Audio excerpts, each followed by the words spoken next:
Good morning, everyone. Welcome. We will be getting started in just a moment. But until then, I wanted to let you know about our event today. Our event is part of Welcoming Week.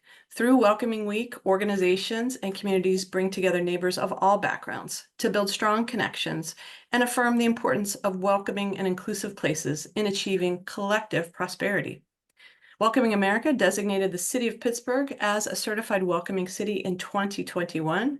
Vibrant Pittsburgh is pleased to partner with the city of Pittsburgh's Office of Immigrant and Refugee Affairs on this initiative. Please also take note of the partner list on the right, as they are your links to immigrant and refugee job seekers in the region.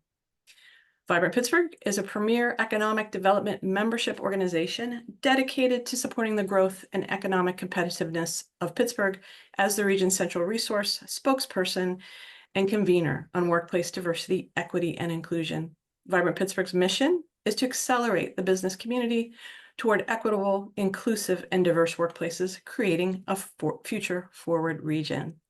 So with that, hello and welcome. My name is Allegra Elson, and I serve as Director of Training and Development with Vibrant Pittsburgh. I will be your host and moderator for today's session, Unlocking Global Talent, Southwestern Pennsylvania's Immigrant, Refugee, and International Job Seekers. We are also joined by my colleague, Matthew Yohe. He will be managing your questions and adding to the discussion. You'll meet our guests in just a moment. Our session today is being recorded and will be made available on Vibrant Pittsburgh's YouTube channel. If you have any questions during the presentation, please enter them in the chat. We will endeavor to get to your questions before the close of today's session. If we don't, we'll answer them in the follow-up email. And please take a moment to say hello and introduce yourself in the chat. So our agenda today. Today's session is about building awareness around the vibrant and growing community of immigrants and refugees seeking employment in Southwestern Pennsylvania. This session is the first in a dynamic series designed not to just help you hire, but to equip you with the tools to effectively collaborate with immigrants and refugees, making your place even more innovative and inclusive. In a moment, we'll hear welcoming remarks from Mayor Ed Gainey. I'll introduce you to our guest speakers, and from there, we'll jump right into the discussion. Thank you.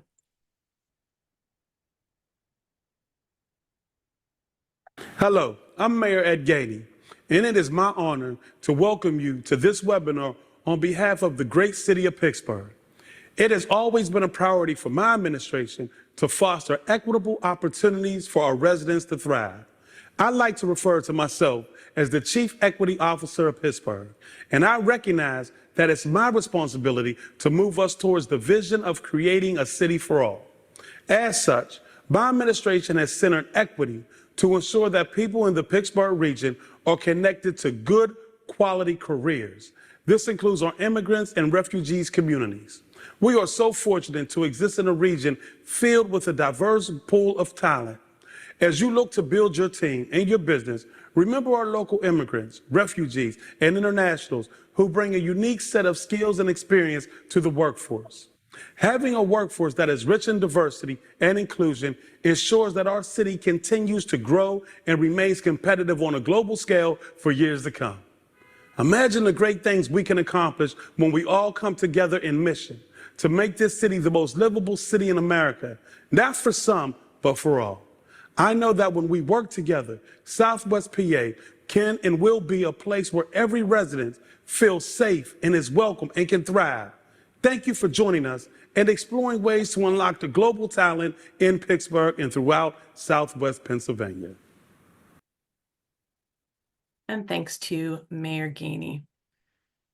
So as we get into our discussion, it is my pleasure to introduce our guest today, Howard Alvarez, Programs Director, Pittsburgh Hispanic Development Corporation, Ellen Freeman, Managing Partner, Ellen Freeman Immigration Law Group, Becky Johnson, Director at JFCS Career Services, that's Jewish Family and Community Services, Michelle King, Policy Coordinator with the City of Pittsburgh's Office of Immigrant and Refugee Affairs, Bonnie Yeager, Senior Manager of Industry Solutions at Partner for Work, and Monique Yost, Director of Priority Populations, Partner for Work.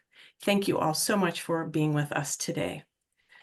So let's get started with Michelle King, who will discuss the Gateways for Growth report and how that involves the city of Pittsburgh and also our region. Michelle, I'll turn it over to you. Good morning, everyone. Thank you so much for being here.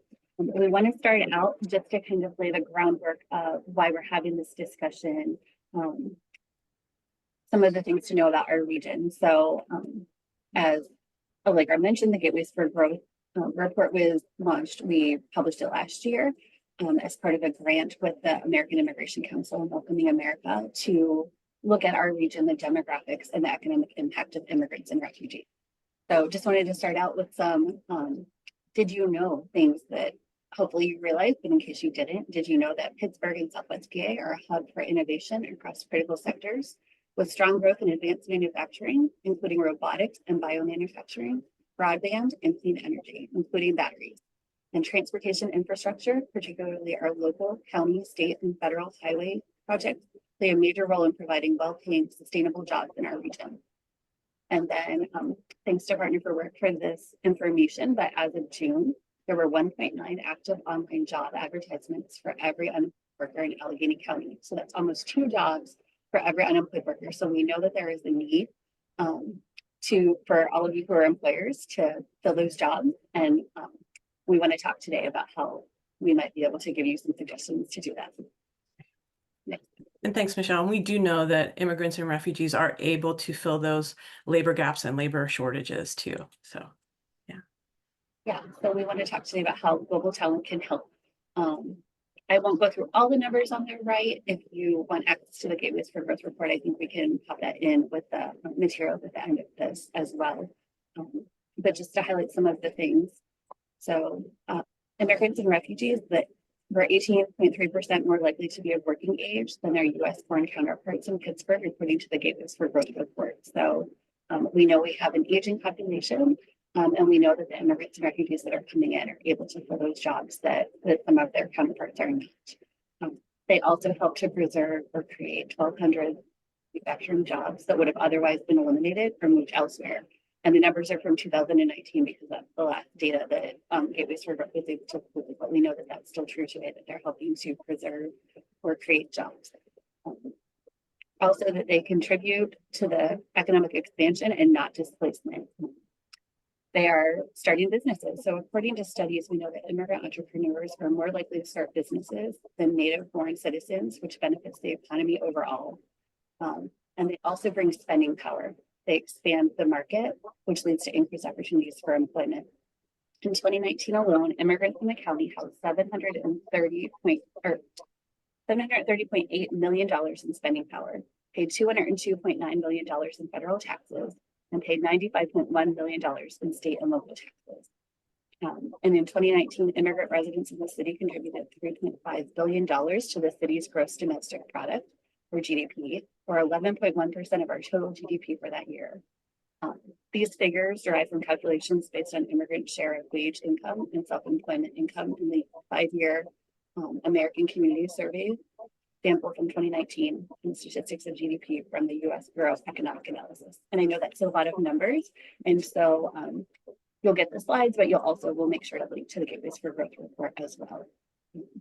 Again, the net fiscal impact of refugees and asylees is positive over the 15-year period at $123.8 billion. So that means they're contributing more revenue than they cost in expenditures to the government. So again, we just want to highlight that population contraction leads to job destruction in the market. And so we're trying to see our population grow because we know that expands the economy, that expands the market, and that increases jobs for all. Hear more about that today from our partners. thank you so much, Michelle. And yes, I did notice in the chat, we will share out the slide deck today. We will also share the Gateway for Growth report. Everyone who is here today and everyone who has registered will receive a follow-up email with additional information, including the recording of today's event. So thank you so much for that, Michelle. So I know that, so a lot of you here You say, okay, I'm ready. I'm anxious to hire immigrants and refugees. So we wanted to go through and take some time to talk about the different statuses, to be clear, the different type of immigration statuses in the United States, and to be clear about what they are and how they affect you as an employer. So with that, I'm going to turn things over to Becky Johnson and Ellen Freeman. I know there was a question also, excuse me, about Michelle King. Michelle King is a policy coordinator at the City of Pittsburgh's Office of Immigrant and Refugee Affairs. So without further ado, let me turn things over to Becky and Ellen. Thank you. Thank you so much, Allegra. Really happy to be here with everyone this morning. I'm going to be going through some definitions, and Ellen's also going to be chiming in because I feel the need to preface this by saying that I am not a legal expert, but we're really lucky to have individuals like Ellen who are here with us today who can help to answer questions and clarify information.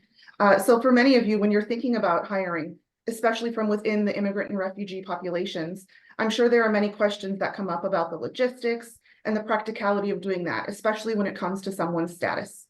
So there are many types of immigration status, and today we're going to focus on a few that might be relevant to you all in your work based on individuals and populations we're seeing here in Southwestern Pennsylvania.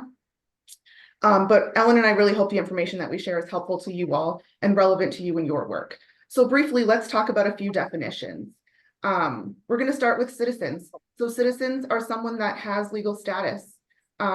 But that citizenship also comes with specific rights, duties, protections, and benefits. Someone can become a U.S. citizen through a variety of different ways, including by birth, by adoption, or by the naturalization process, which is really probably the most relevant to the group of individuals we're talking about today. And then for permanent residents, when we say a permanent resident, we're really talking about a lawful permanent resident, someone who has the right to live here permanently. Some of you might also hear these individuals referred to as green card holders. I think that's a really common term when we're talking about permanent residents. And they have the right to work and eventually apply for citizenship through the naturalization process if they meet certain requirements. Allegra, I'm going to have you go to the next slide, and Ellen is going to help to tie this all together for us. We have two more definitions that we're going to share here.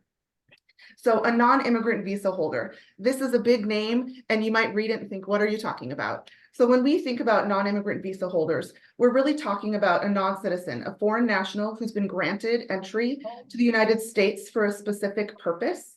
We're going to talk about that more on the next slide and what those purposes could be. But there are several types of visas that non-immigrant visa holders can hold.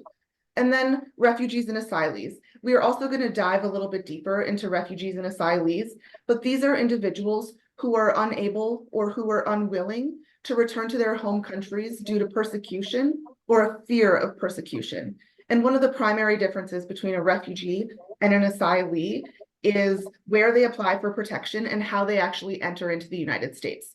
So Ellen, I know you are going to give us a little bit of distinction between some of these because there is overlap. Mm-hmm. Thank you so much, Becky. My name is Ellen Freeman. I am an immigration lawyer. I have lived in Pittsburgh for 33 years and have been practicing immigration law for 25. And I came to Pittsburgh as a refugee, and I was resettled by the agency that Becky works for. And then I became a permanent resident, a U.S. citizen, and an immigrant entrepreneur. So I went through the whole gamut of what we are describing today. And as a preface to our discussion, I wanted to talk that the reason we are having this discussion is because a lot of people in the community, and with all of the political vilification of immigrants in the country, employers are concerned whether they are complying with the laws and properly hiring foreign nationals. And we are here to help you with complying with the regulatory process and completing Form I-9, which must be kept for every hire in the United States since November 6 of 1986. So this is not the new law. But unfortunately, Form I-9 keeps changing and becoming more and more complicated. You really sometimes have to have a law degree to understand how to complete Form I-9. So if you think that it's difficult, it's not because you don't understand something. It's really a very complex form. And the instructions to Form I-9 are very misleading. So that is why we want to go very slow and explain again those statuses.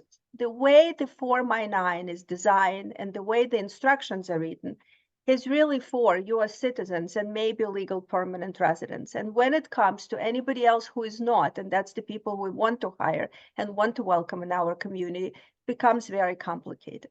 So as Becky said, refugees and asylees, what you need to remember, actually belong in a bucket with US citizens and permanent residents. They are US citizens. If somebody comes to you and says that they are a refugee, or you just see somebody who is from Afghanistan, for example, right now, or they tell you that they have been granted asylum status, asylee is somebody who has been granted that status, they are US workers.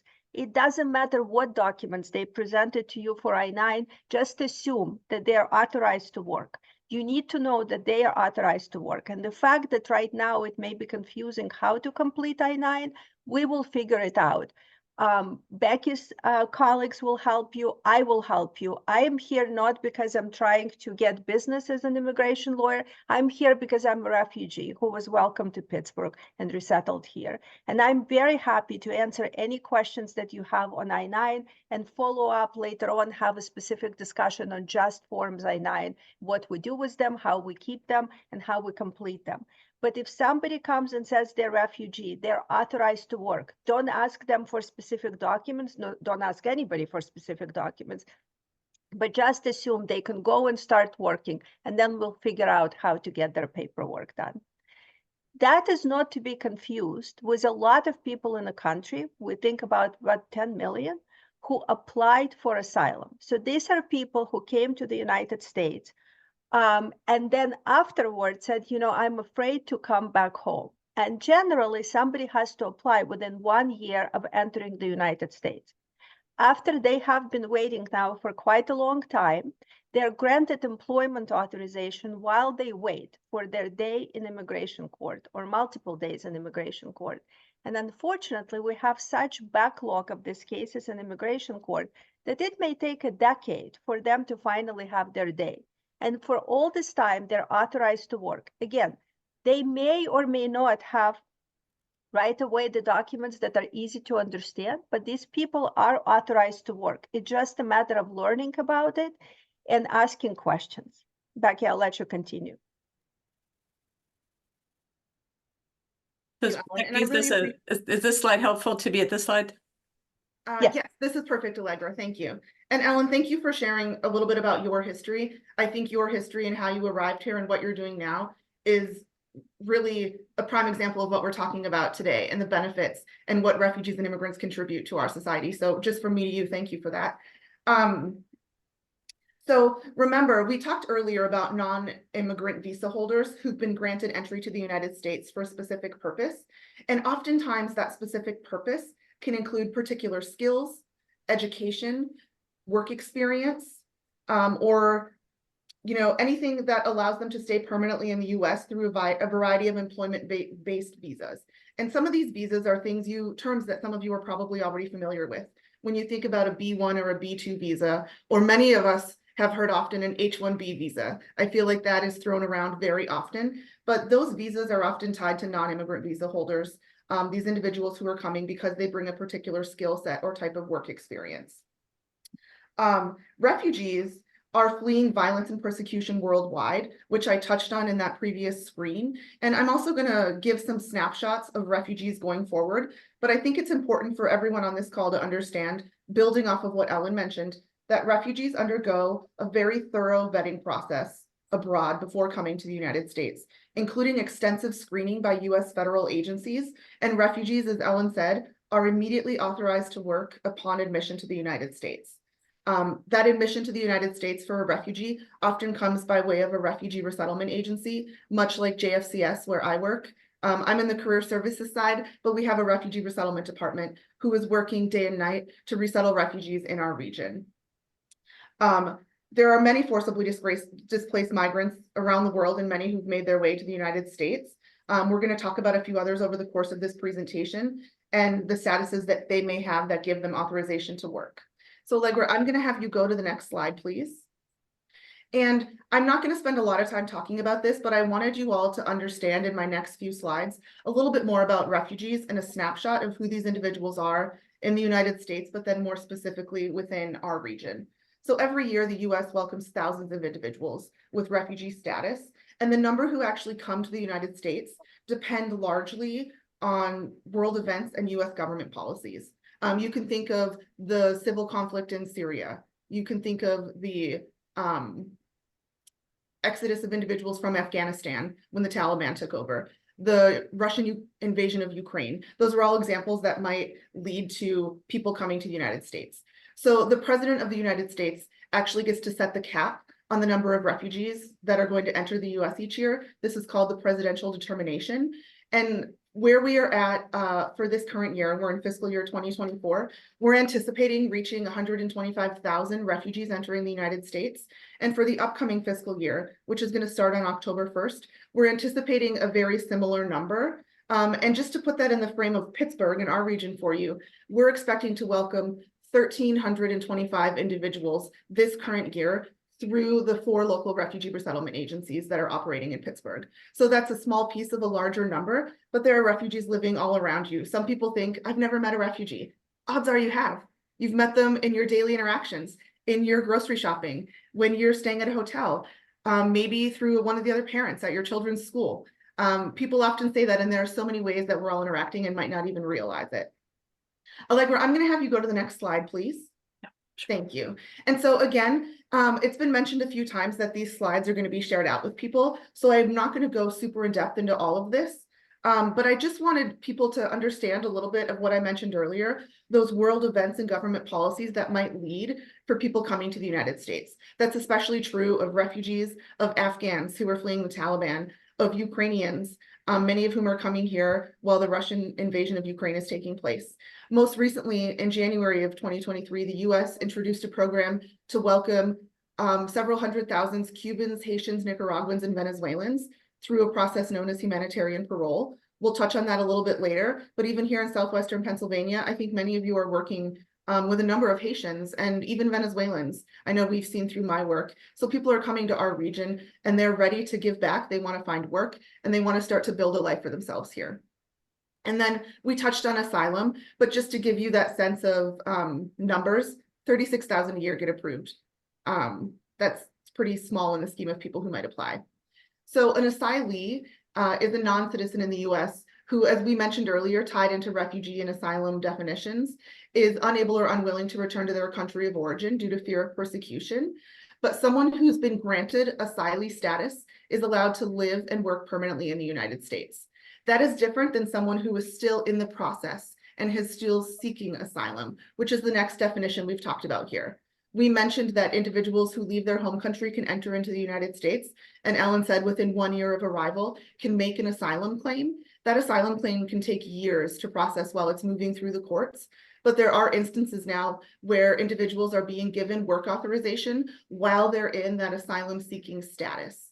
So they can apply for employment authorization documents and social security cards to be able to legally work. So that's another example that all of you might be seeing when you are going about hiring individuals. You can have someone who's seeking asylum where it hasn't been granted yet, but they are presenting documentation that demonstrates that they're eligible to work, and you are free to hire them. That's a great hire, someone who's going to be benefit, and you're making a legal decision in that regard. So that's a wonderful way to be helping individuals while they're trying to find their path here. The last one we'll touch on here is humanitarian parole, which I also mentioned. This is specifically true of many of the Ukrainians, the Haitians, and even some of the Afghans who are coming to the United States right now. A humanitarian parolee is an individual who's granted temporary admission to the US based on an urgent humanitarian need. That could be protection from targeted or individualized harm as an example. Usually humanitarian parole is given in increments of 2 years, and then they must adjust their status to live legally and work legally in the United States for longer than that. Sometimes the government chooses to just extend the humanitarian parole. That's what we're seeing, especially with Afghans and Ukrainians. Every 2 years, it just gets extended. But humanitarian parolees have to apply when they get here for an EAD, an employment authorization document. But once they get that, they can work legally upon receiving. If I may chime in here. Kudos to the United States Citizenship and Immigration Services for starting the most unique program in the United States immigration history called Uniting for Ukraine. That was one of the first humanitarian parole programs started after the invasion of Ukraine by Russia on February 11th, 2022. As of now, there are approximately 300,000 Ukrainians who have been granted Uniting for Ukraine, U4U status in the United States. And they're actually authorized to work incident to status. It's very confusing for employers. So those of you who need to complete I-9s or will be listening to that presentation and that is your role, please know that Ukrainians who have been granted U4U humanitarian parole do not have to have employment authorization document for the first 90 days. They're also eligible for the social security number from the date of the arrival. There was a great confusion around the United States and different offices, depending of how many Ukrainians they have been seeing there, whether they were granting them social security numbers and whether their social security cards have been saying that they are limited, that they also need to be accompanied by an employment authorization document. So please note that humanitarian parolees, currently only Ukrainians and Afghans, are authorized to work incident to status like refugees and asylees. They're more like refugees and asylees, those who have been granted that status. And then we also need to talk about a distinction, a different status that is neither humanitarian parole nor asylum or refugee, called temporary protected status. It's like humanitarian parole. We look at natural disasters like earthquake or Nepal or a terrible hurricane in Haiti, for example, years ago. We look at civil wars, Cameroon, South Sudan, famine, and we assess whether it's safe for people to go back to their country, even if they were just visitors in the United States. As of today, there are 16 countries whose citizens have been designated for temporary protected status, which is called TPS. And if somebody has been granted a temporary protected status, they're eligible for an employment authorization document. They cannot start working until they actually have in hand that employment authorization document. What happens subsequently is, just like Becky said, that status can be extended for years. We have been designations for many countries that have been going for 25 years, El Salvador, Honduras. Those designations have been done originally in 1998, 1999, 2000, and we still have not found that it's safe for these people to return to the United States. As of now, there are millions of people who have the status. Another big example now is Venezuela. That's why there are so many Venezuelans in the United States, because they are subject to temporary protected status. Another important distinction to keep in mind is that a person can be eligible for multiple immigration statuses at the same time. By way of example, there can be a foreign student who came here with an F1 student visa, but then something terrible happened in their country, like Nepal. And we also give them a temporary protected status, ability to apply for that status, and many of them take advantage of it. So it is possible for a person to have multiple immigration statuses at the same time and multiple ways to work in the United States. Same applies for Ukrainians. We have designated Ukraine for temporary protected status in 2023. So the majority of the Ukrainians can have both the Uniting for Ukraine program and temporary protected status, and they can have employment authorization under either or both of those statuses. So again, very confusing for HR professional to complete their I-9, and you have to really examine. There is a very, very useful publication on Immigration Services website. I wish it wasn't buried where it's buried there, that you have to go to the link to the Form I-9 and then scroll down to related resources. And all of a sudden, you get hundreds of pages, incredibly useful publication called M274, Handbook for Employers, and it explains to you in detail what are the statuses, what are the documents you need to have, how those documents look like. And Allegra, we can go to the next slide. Yeah, thank you, Ellen. This is a great segue into the next slide, where we see some of these, shall we say, barriers that you are highlighting, and and so happy to have you go through these. And then after we talk a little bit about the barriers, we also want to highlight the supports that we know are in the region and introduce you to some of our other speakers to show those supports that we also have for not only the employers, but also the employees. So go ahead, Ellen. Thank you.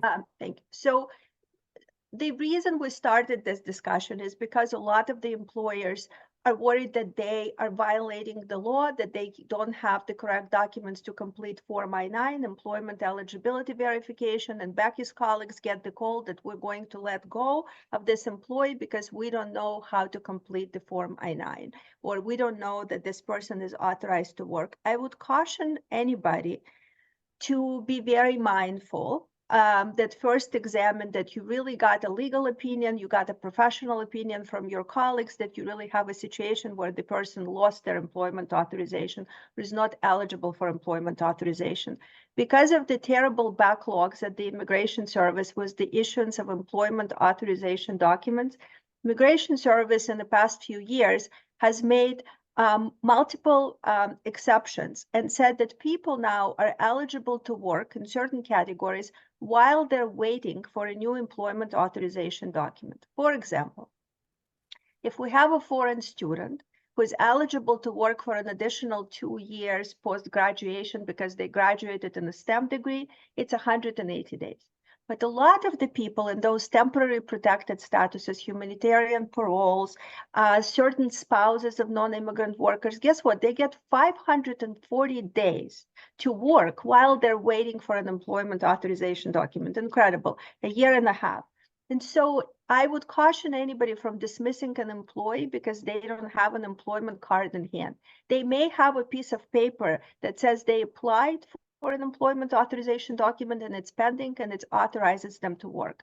There may be a publication in the Federal Register that says we redesignated Ukraine, El Salvador, Haiti. Right now there is a redesignation process for them for an additional period of 18 months. Usually redesignation happens for 18 months period. And if it's so, they're authorized to work for this 18 months, even though they don't have a document in hand. Same thing applies for asylees. For example, somebody was granted an asylum status, but they never bothered to apply for a green card. They're eligible to apply a year later, but they just didn't. Or they don't have an employment authorization document, but they have a proof that they have an asylum status. They're authorized to work. I would really, really caution you not to dismiss them, but gain an opinion, download for yourself that handbook for employer. Immigration Service updates it periodically. We don't get always a notification that the book has been updated, but do go periodically at least once a year, download the new version. It's incredibly helpful. It's not that you need to run to an immigration lawyer every time and spend money figuring out how to complete I-9. I would also encourage employers to create USCIS accounts, because you will be able to do a lot of things online going forward and will be able to ask questions. We do have stakeholder engagements with the local field office, but these are not generally questions that are dealt with at the local field office. These are not the benefits that are granted locally. These are benefits that come from the central facilities around the country. We also see, and it's not a new issue, backlogs with the Social Security card sometimes. I generally tell people who are new and arriving to the United States, even in a work visa status, to wait a few days, wait a week before they even go to the Social Security office. Because sometimes, even though the systems are electronic and we think that everything now works with the speed of the email, the information is not get transferred as fast. The Social Security, if they refuse to give a Social Security number and we know that this person is authorized to work, they have to give us a piece of paper, say why are they refusing it, what is missing. And with that paper, you can then go to the Immigration Service and try to resolve which system didn't talk to another, what happened. Another important point to remember is to talk to your payroll administrator and explain to them that if the person is authorized to work, we have to let them work. We have to put them on a payroll, create a dummy Social Security number, let them work. It's inconvenient. You have to pay taxes later on and figure out like what they were owed to and what taxes should have been withheld from the correct number. But it is possible to put somebody in a payroll even before they have a social security number, as long as we know that the person is authorized. My point here is that the penalties for national origin discrimination from the Department of Justice are significantly higher and significantly more severe than penalties for not having a correct I-9. I'm not encouraging you not to have I-9s in order. I'm encouraging you to be welcoming, to be open, and to know that there are a variety of ways of how foreign nationals are authorized or foreign-born, authorized to work in the United States, and not to try to prevent them from working. We should be open here. Okay. We similarly have issues sometimes with the DMV, the Department of Motor Vehicles. Believe it or not, every state in the United States has its own rules. The rules are not the same throughout the country. Ohio, West Virginia, Texas, Pennsylvania, we all have different rules because the state driver's license is issued by a state, not by the federal government. So again, if somebody is denied a driver's license, DMV has to give them a piece of paper, a specific form that says why they were denied a driver's license, what was not in order, was the SAFE program not updated and they couldn't verify their status. Is it because they didn't bring an original document that they should have brought with them when they were applying? Happens to a lot of spouses of foreign nationals who are authorized to work in the United States, clearly want to drive. As a community, we want people to have driver's licenses. We don't want unlicensed drivers on the road.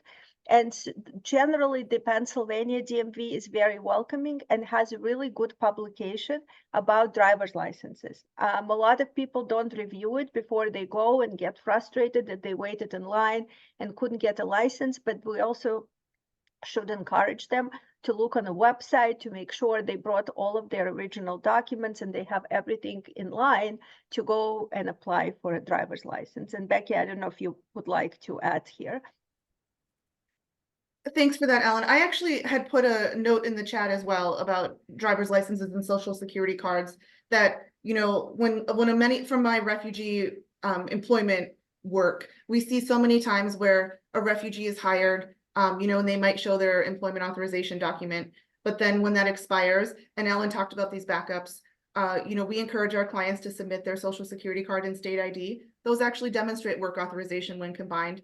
So even if they don't have that updated EAD, they are still authorized to work by virtue of those two documents. And so I put that in the chat as well. And I understand this is so complex, but as Ellen mentioned, our team, there are so many of us here in the region here to guide and help. Reach out to us with questions. And if we don't know, we'll try to connect you to someone who does know. So that was an example I just wanted to share from my work in trying to employ refugees. Right. Thank you, Becky. And thank you, Ellen. And I know that we know that this is complex, but we know that there are some ways to break things down. And that's also why, you know, we want to let you know that this is just the beginning of the conversation. This will be one in a series of presentations that we do on this. And so based on your feedback, based on your questions, we may delve more into the I-9s, or we may delve more into employment authorization documents. But I do think it's a very important point that Becky makes here is that if a person has presented a social security card and a driver's license for the I-9 form, those two documents combined demonstrate work authorization. So I think that's something very important to keep in mind.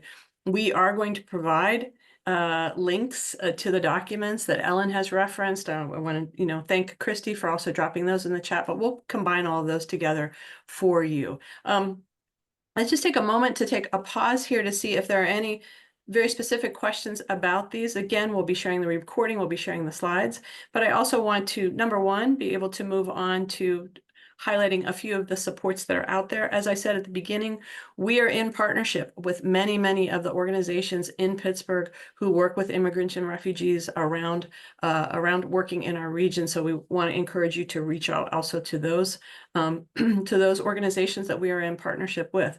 But I'll just hold for a moment, see if there's any last notes from Becky, from Ellen. I know we went through a lot of material. We'll continue to review that material in subsequent presentations. But just hold here, and then we're going to move into talking with two of our partners about the supports that are out there. I think one point that I absolutely want to make here and in subsequent presentations is that please be mindful of the instructions to Form I-9. Do not ask prospective hires for specific documents too many times in Pittsburgh. Very large organizations that don't have excuse to not have training on the employment eligibility verification process tell prospective hires to bring a green card. That is inappropriate. You can never ask for a specific document. To alleviate the backlog with the employment authorization documents, in the past year, Immigration Service started issuing employment authorization documents for many categories of foreign nationals in 5-year increments. So somebody has an employment authorization for 5 years. These are spouses of US citizens who are seeking permanent resident status, spouses of permanent residents, for example, people who are applying for permanent resident status based on different categories. And they have a List A document. What employment authorization is a List A document that verifies identity and employment eligibility. And yet we have employers in the region asking those people to bring a green card. So again, we're here to educate, to caution, and to tell you how important it is to see the instructions, print the instructions for Form I-9, and to have that handbook for employer and be more open, because there are a lot of categories of people who are definitely authorized to work in our region and are suffering from national origin discrimination. Thank you. Can I add one thing to that, Allegra, just to say, for those of you who are working specifically with refugees or who might be in career services like I am working with refugee and immigrant populations, anyone that's eligible for our programs, which most of our programs that allow us to help refugees and immigrants find work are funded by the federal government. Those programs right now are really only open to individuals who have work authorization. So if you're working with one of us resettlement agencies and we're contacting you to try to place someone in a job, the individuals that we're working with are work authorized by virtue of our funding and the work that we're already doing. And so we try to tell that to all employers as well. But if you're connecting with a resettlement agency, the individuals that they're able to serve through their funding are entirely work authorized. I just want to put that reminder out there, and you can ask any of them as well. But refugee resettlement agencies and the staff who help refugees to find jobs are exclusively working with individuals who have work authorization. They wouldn't be coming to you trying to get a job for someone who doesn't fall within that. And so if that's helpful and you think about who you're speaking to, and I'm happy to talk more about that, or anyone can reach out to me or the other resettlement agencies. So I just wanted to put that reminder out there. Great. Thank you. Thank you so much, Becky. And yeah, very helpful. And just a quick note, somebody was asking about the pictures on the screen. That's just a representation of the I-9 form, a representation of an employment authorization document, back and front, and then a blank Social Security card. And there is a note in here that it is sometimes hard to convince employers that individuals are eligible to work. That's why we're having this conversation. That's why we want to continue this conversation.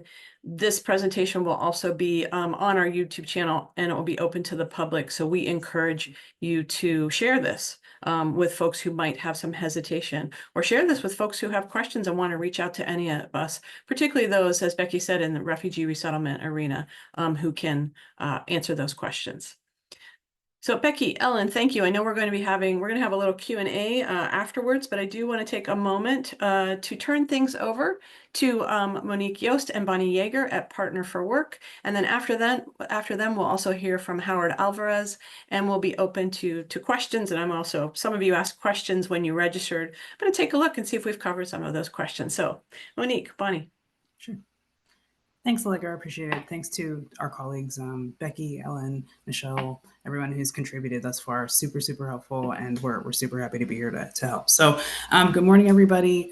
As a staff member of the Workforce Development Board for the City of Pittsburgh and Allegheny County, we have a unique opportunity to oversee a number of grants and initiatives that service what we classify as priority populations, or individuals who need targeted workforce engagement around employment, training, and supportive services.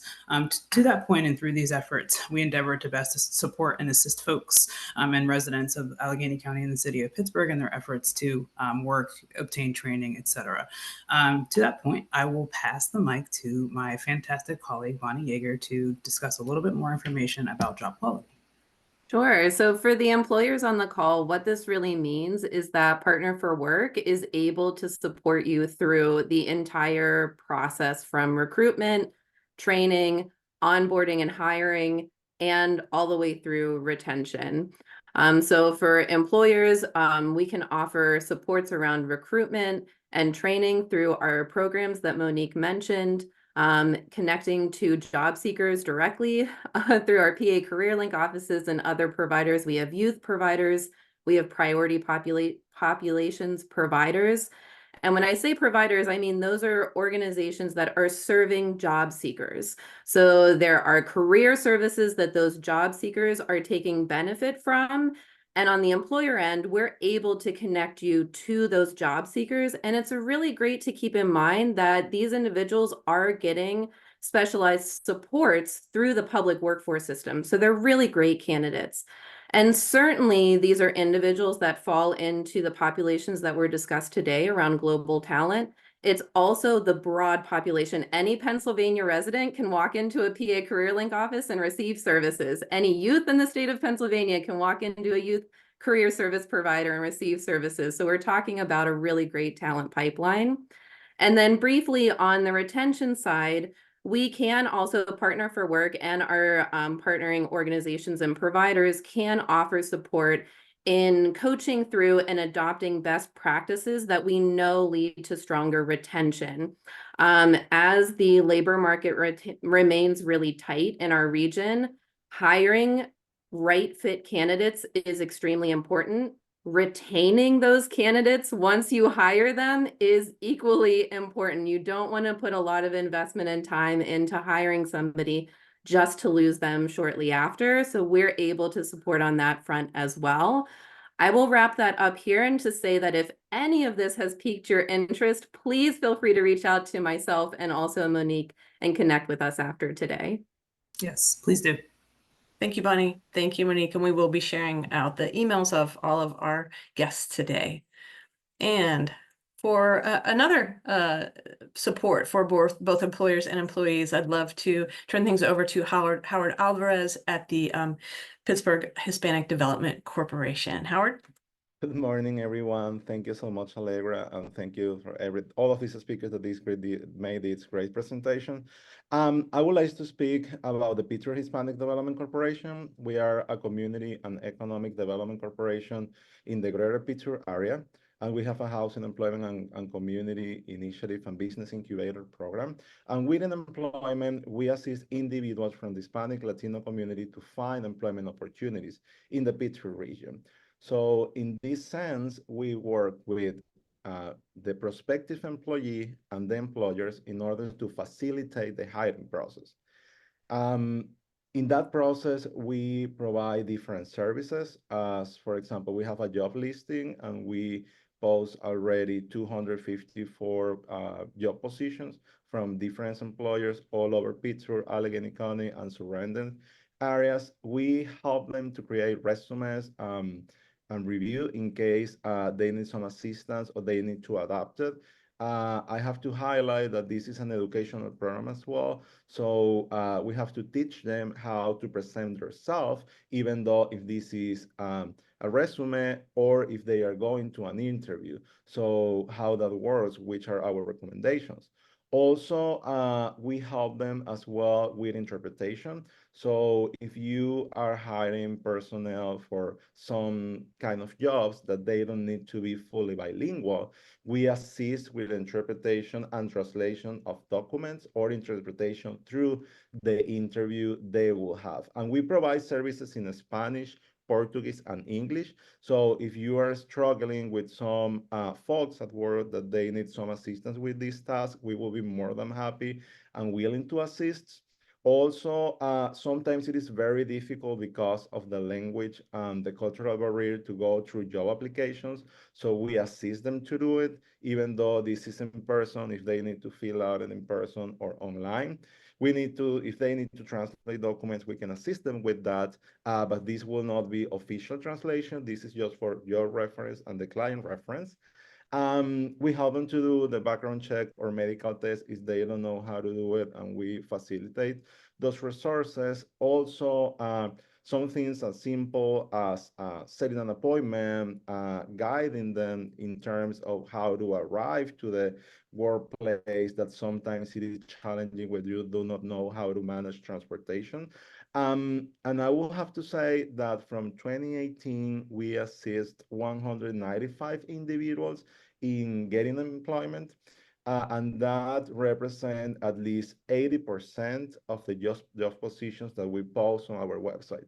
So this is our website is www.phdisincubator.org, and we will be more than happy and willing to collaborate with you all if you have Latino workforce, or you are eager or looking to get Latino workforce as part of your company's representations. Great. Thank you so much, Howard. So appreciate that also. And, you know, noting that your focus is on individuals from the Hispanic and Latino community, but a lot of great services that you highlighted there.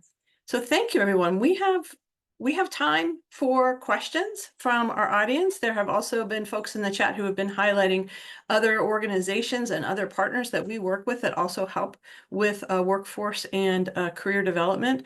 And just as a reminder, I want to let you know that in terms of resettlement, refugee resettlement agencies, we have AJAPO, Bethany Christian Services, Hello Neighbor, and Jewish Family Community Services. All of those help with workforce development. As noted, Partner for Work, PA Women Work, Pittsburgh Hispanic Development Corporation, and then a topic that we're going to get into later on, thinking about language access, thinking about language for your jobs. We also will be partnering with Literacy Pittsburgh and Carnegie Library of Pittsburgh and Global Wordsmiths. So these are all of our partners. You saw them on our first slide there, and you will get those. But I'm going to hold just for a moment in quiet to see what questions there are, and I'm also going to look over a bit of the questions that you asked. But I do see some things in the chat, and I'm going to take a look as you're dropping those in. Thanks, Becky. Thank you. Okay, excuse me as I look at our questions that we have here. All right. So there is a note in here, for example, that there is a minimum of a high school diploma or equivalent for staff positions at University of Pittsburgh, as well as working English proficiency. But Andrea Horton-Marsili here is welcoming you to refer folks to her. And so this is a great place to connect with other people in the region. So please take a look in the chat there, and we will absolutely share this out too. So. Great. Thanks, everyone. All right. And thank you, Howard, for that. So I'm just going to hold for just another moment if there are questions, and take a minute to review the questions that you all asked. And then if not, I'm also going to let you know what's coming up. There is a lot coming up that will also help with this conversation. So there's a question in the chat that says, does anyone help with students trying to utilize the CPT or OPT processes? So I purposely did not make that part of today's presentation, but we are going to continue that conversation.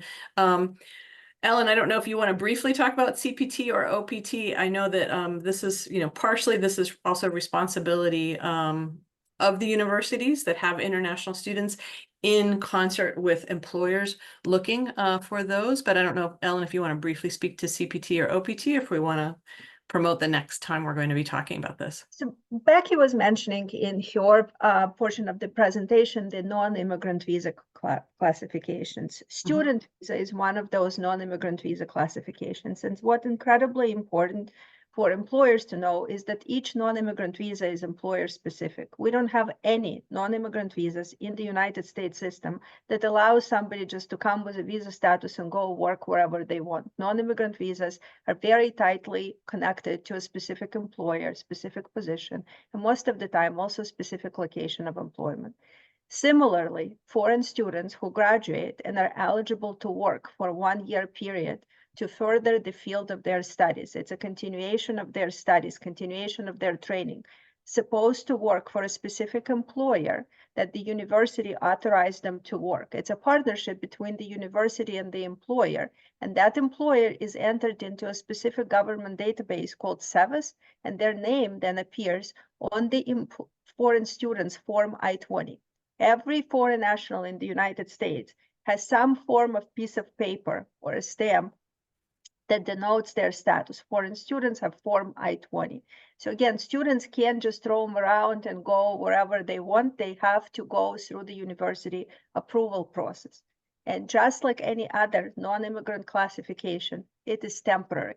It's what the name says, non-immigrant.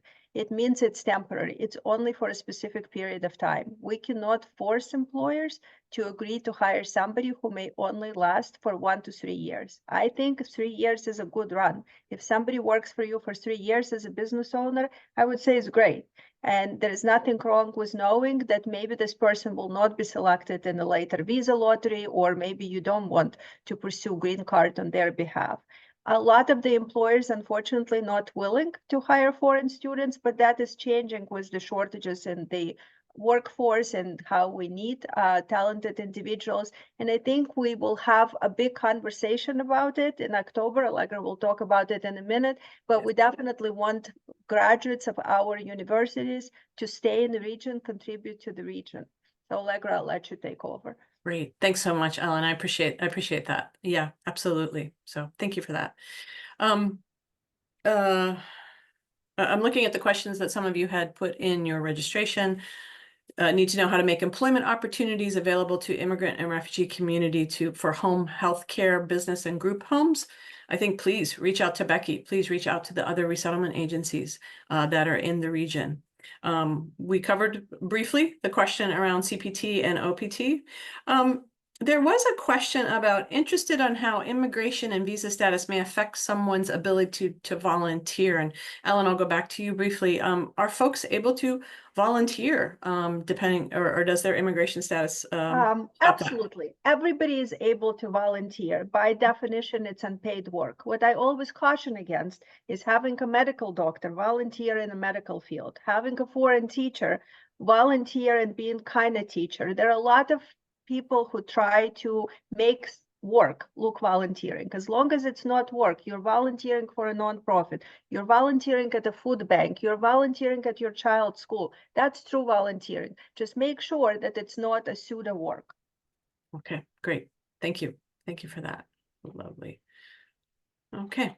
And there's just one other point. What supports are available for immigrants to help before and after being hired? I think we did cover that with Partner for Work, with PHDC, and also with the services of Literacy Pittsburgh, which we will be highlighting in future presentations here. So let me take a minute. We've got about 4 minutes left. I'm going to take more than a minute to let you know what is coming up in the region. So first of all, on Thursday, September 19th, from 10 to 2 p.m., there will be a refugee and immigrant job fair. This is open to everyone, but if you're interested in attending, if you're interested in coming to meet in person some of the people that you met today, please join in. And we have a QR code here to register, and you can also join in. It will be at the Carnegie Library of Pittsburgh in downtown Pittsburgh on Smithfield Street, and we'll also make sure that we send this information out to you. At Vibrant Pittsburgh, we are continuing this conversation around unlocking global talent events. We are going to host on October 15th at 9 a.m. an open Q&A with Vibrant Pittsburgh and partners on Zoom. We encourage you to come.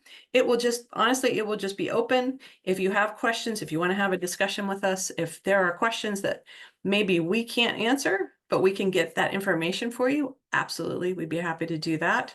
Up next in November, we want to talk about sponsorship. We want to back up the event that's happening in October, which I'll tell you about in a moment, but talk a little bit more in depth about international students, HB1 visas, CPT, OPT. And we do want to keep this as a continuation of education around this topic. And as Ellen mentioned, on October 23rd at 8:30 p.m., this is an international student hiring and talent retention event. It's in person. It will be on Carnegie Mellon University's campus. And this event will convene higher education, private and public sector leaders to focus on attracting and hiring international student talent. I'm hoping that we will also have the great resource of Ellen Freeman with us that day. I believe that we will. It will be from 8:30 to 12 o'clock. Right now, I'm asking you to save the date. We will send out more information about our registration as soon as we have it. But we have to keep in mind, we have more than 130 college students here. About half leave the region when they graduate, and more than 12,000 of these students are international students who would love to stay and build careers, start businesses, and really contribute to our economy. And we're seeing that they are, in fact, being recruited out of the region. So would love to have you there, would love to meet you in person. And